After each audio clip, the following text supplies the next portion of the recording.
What's going on, guys? Cody here, and today I'm just going to be showing you some of my DEVGRU loadouts for all my classes in Battlefield 4.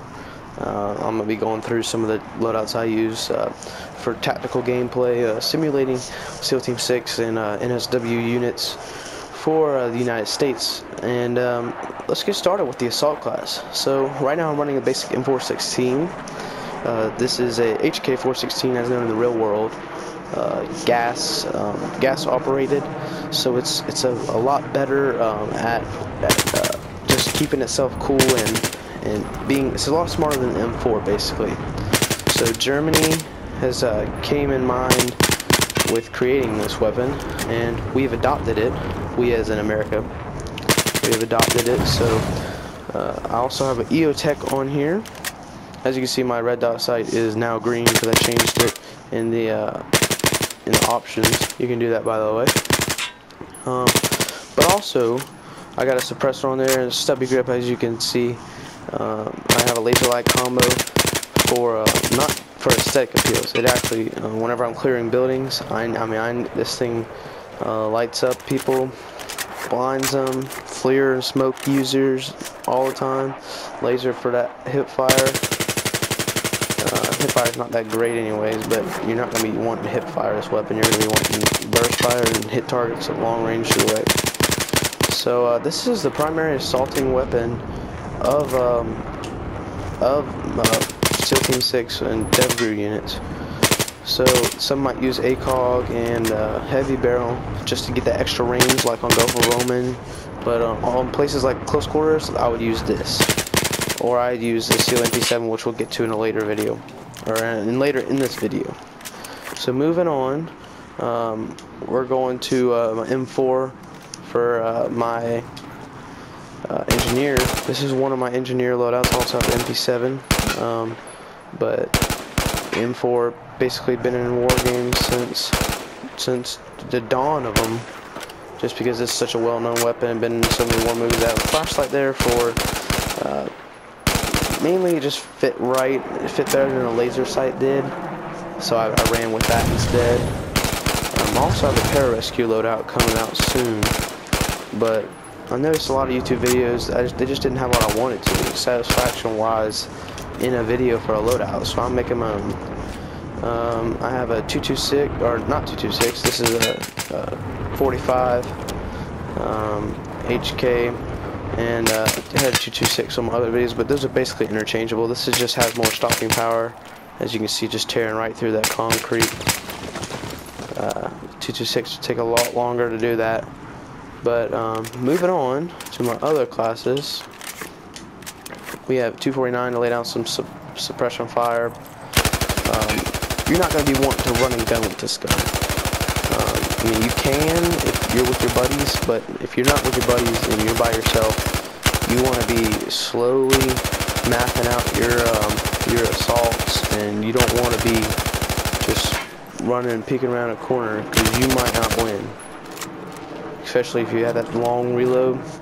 So this is definitely for support role, as saving your team's butt by protecting them, by laying down fire to enemies.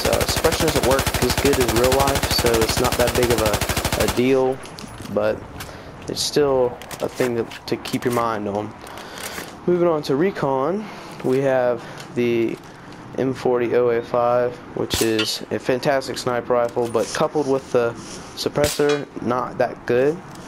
But if you notice, we also have a rangefinder on there, so you'll be able to hit your headshots, which is what counts with this gun. If you're not hitting headshots with this gun, then you might as well not be using it, because I mean, body shots with this gun are pathetic.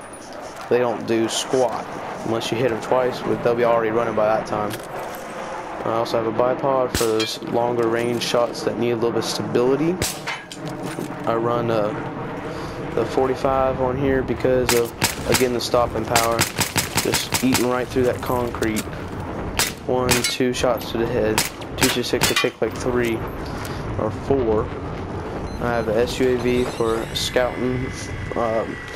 As you can tell in the movie Act of Valor, this was used quite often, but it just scouts and makes sure Wherever you're approaching on, you know what you're walking into. You don't want to be in that situation where you don't know what you're walking into.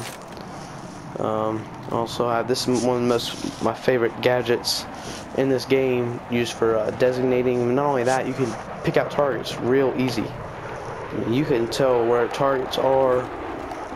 You can also scare away enemies, locking onto them and everything. It's just a really smart target amplifier to use.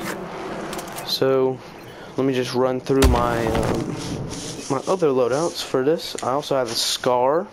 As you can see there, I have a hollow laser sight, heavy barrel, and an ergo grip, just for a longer range option to the 416.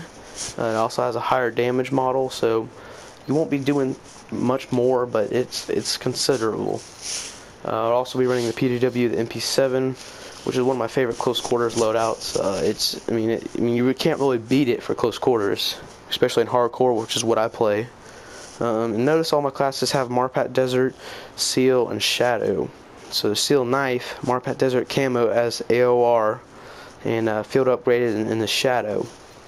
For a longer range, I have 240 Bravo for my support. That really hit them hard and just take 2 shots. I mean, you can get 2-shot headshot real nice at longer ranges in hardcore. But I also run 338 Recon, which was the Captain Phillips, Maersk, Alabama, SEAL Team 6 mission. We also have M98B representing the 50 cal for them longer range shots. No suppressor, so I mean we're reaching out and touching somebody with that. And we're also running L96A1 for Mark 11, not Mark 11, Mark 12. This will be this is a British gun, but SEAL Team 6 has also adopted it, and I coupled it with a suppressor and same attachments as is on the M40 OA5. And shotguns I often run to. These are the only ones I really run with. But yeah, that's my loadout. So if you want more videos like this, I do pararescue on other special forces. I'll try to keep it American, but thanks for watching. So like and subscribe for more videos, and write down in the comments what you want to see. I've also played GTA, other games such as Minecraft, Call of Duty Ghosts. Sometimes I'm not a big Call of Duty fan, but thanks for watching the video. So like and subscribe for more content like this.